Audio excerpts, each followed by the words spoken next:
they complain about is actually what they do, Hermes. Hello? There you go. Not going to say nothing or do nothing, but I'm going to keep talking about nothing and saying nothing. Hello? To places to do things versus operating a purpose where you realize, okay, it's not so much that the work that I'm doing needs to be more intense, but I recognize why it's so important now. Like, if you have realized that what you're doing, whether you're a tax consultant, whether you're a singer, whether you are an interior designer, that's been because you took stuff that was in your life that was in chaos or in disarray or in disorder, and you made something neat and made something nice out of it. That work continues. It doesn't matter what's happening. Hello? If anything, it just shows why it's more important for us to continue to do the work. That doesn't mean I'm going to put my body out there on the line and protest and stuff like that. But it also means that, living with a life of dignity is more important than me being afraid of dying, because there's a lot of people who live a long time and have no dignity, have no story, and they're just here and not doing anything. And it's more unhealthy to yourself and to other people. So I have a question. So a lot of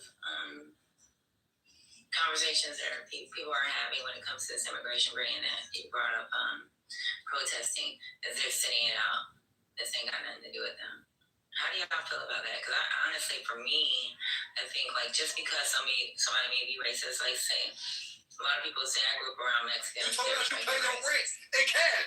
And they were getting deported. Good for them. But like, for me, like, whether they're racist or not, those policy affect us as well. I don't understand why you can't stand next to someone to ensure that policy doesn't, negative policy that can affect your community, just because it's a community of people that you don't like, why you can't just stand next to them and to at least support. So, hello? I'm glad you brought this up, because I speak on this a lot. And I don't know, maybe the last time I was in here, I might have spoken this. I think it's the dumbest thing that I see when Black Americans act like they don't need the support of other communities. When I look at Brother Khalid Muhammad, Malcolm X, and all the other... Hello? Hello?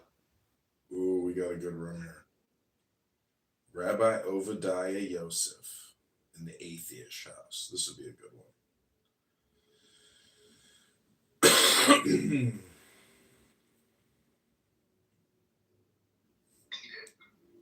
I think we should be able to look at this religious stuff square in the face and say, you know what?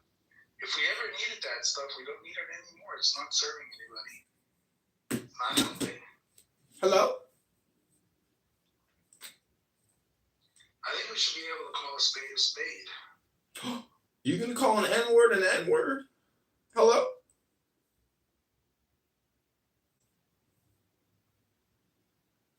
There's a really great song called Religion, I think sung by 10 Years After. Highly recommended. Most underrated song, but so well done. Hello?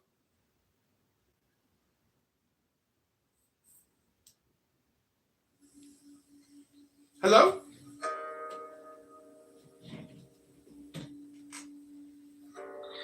I'll just say to AJ's point,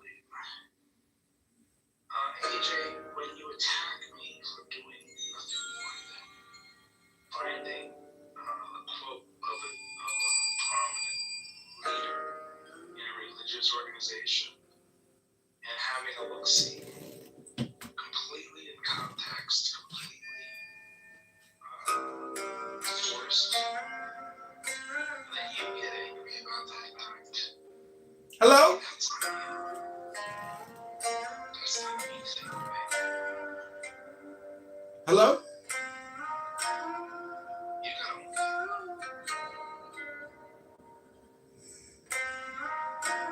and if you're not comfortable with what your religious leaders are saying, you have choices, you have agency there. You can change your relationship to them, to a religion you don't like. Hello? Simply write on a piece of paper, I no longer want to be this religion, give it to that somebody leader. You say, take your religion and put it where the sun don't shine. Hello? henceforth you are no longer a member of that religion. Hello? You can do this. You have the strength. You just need the courage and the power and the energy to do what's necessary. Hello? What's necessary. You just don't have the strength to do what's necessary. Hello? And you have to own that. Hello? I can't own it for you. And Hello? putting your anger on me is not the solution.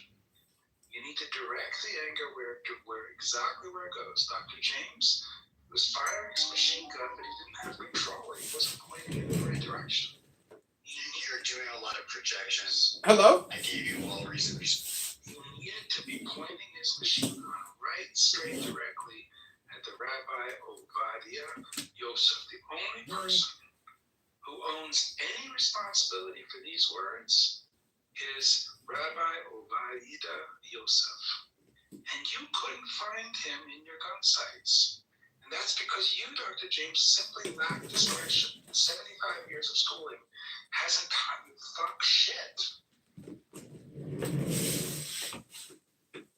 It doesn't change the fact that you are a racist, you have an agenda, and that's really all that needs to be said about it.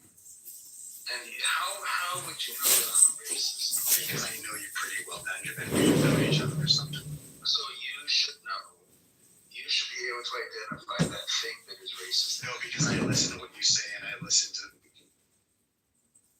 I think it's pretty And you self-explanatory. think calling people to leave a religion that is racist makes me a racist? No, that was a problematic statement, but you're using it to support your own white supremacy.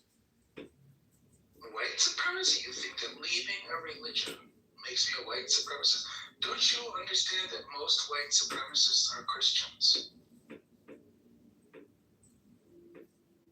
Most white supremacists believe the same thing. Some are not Christian. A handful. I'm not Christian. I'm not religious. Right. Do you struggle with racist ideas? I mean, to the extent that anyone should self-reflect on themselves, I think, we should all have some kind of internal struggle to, check ourselves, but no, not really. And also, Benjamin, listen, I came in here, good intended. I answered your question several times. I tried to be very nuanced and thorough about it. The fact that you don't listen doesn't change the fact that I gave you an answer in several ways. And, if you have kind of a political agenda here, it is what it is. What I said was this person comes from a fringe far-right voice, right? So I think this person is suspect out there. Well, you're saying somebody is fringe who has 10 seats on the Knesset. Here's the deal. Let me respond to you. So basically, there's a lot of far-right white supremacists who like to use this whole, the Jews think the rest of us are goyim. They think we're cattle. It comes from the learned protocols of the elders of Zion. This is like far-right white supremacist conspiracy shit. The way this stuff gets used, it gets used in really harmful ways. I'm not saying that this thing is not a true quote, and it's a piece of shit quote. What I'm saying is these things can get hijacked, and whether you accept it or not, you are sort of playing the part. You're playing the role.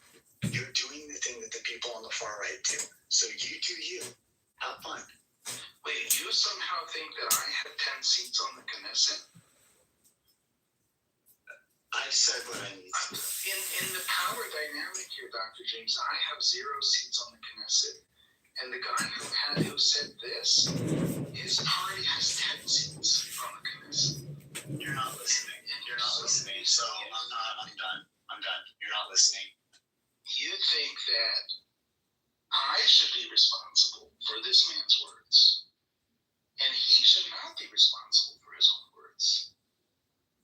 I just think that's a really ignorant